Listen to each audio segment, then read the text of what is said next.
Okay, for this video, basically apa yang kita akan buat adalah untuk create a blog post and basic customization. Okay, first of all, apa yang korang perlu buat adalah buka the website wix.com. Once dah buka, kau akan nampak this one and pergi ke sini, belah kanan atas, sign in. Okay, tekan sign in. Okay, masukkan email, masukkan password and then tekan login lagi. Okay, also nak ingatkan sebab dia ini adalah on the internet, it's going to take a lot of loading. So, benda ni akan jadi banyak kali. Okay, dekat sini ada dua website. Ambil nightly release. Ini kelas kita punya, aku dah asingkan supaya orang tak boleh usik. Okay, sekarang tekan select site. And tunggu dia load. Sekali lagi. And dia akan display satu dashboard. Okay, dashboard ni ada macam-macam information untuk website kita. Tapi, for now, kita nak tengok blog punya data. Okay, pergi ke blog.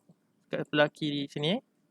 Then dia akan keluarkan blog overview. Sini ada macam-macam information. But for now, let's click on create new post. Tekan create new post and tunggu dia load this editor.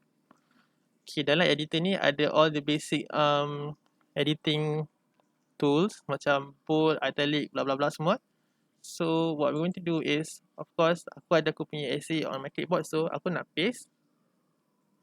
And then aku akan masukkan title, Aiman's article. And then aku akan format lah. For now, let's just add a picture bagi dia nampak menarik sikit. Kita tekan button biru ni dan dia akan keluarkan belah kiri ni. Ada image, gallery, video, GIF, files pun boleh. Files ni dia akan download lah tapi. So, let's go with an image. Okay. Tunggu dia load sekali lagi. And then, kita akan pilih mana-mana gambar. Contohlah aku nak gambar makcik dua orang ni. Add to page. Okay. Dia akan add to page the image.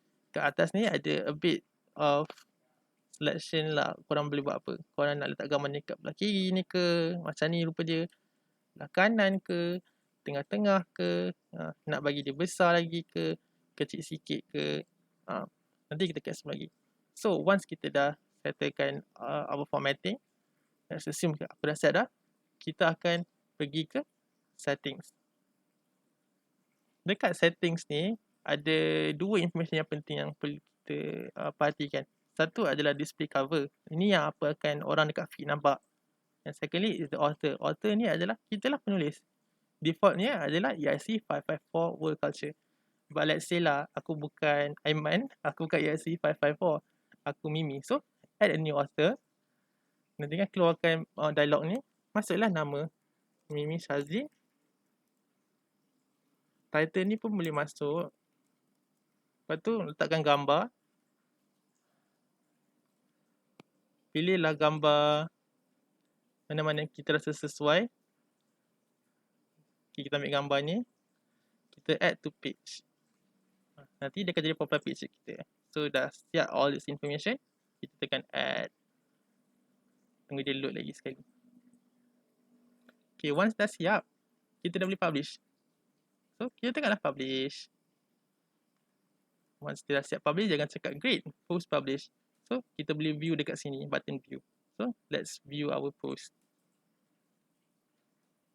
Tunggu dia load lagi. So macam ni lah rupa post kita basically lah. Next video, kita explore benda lain pula.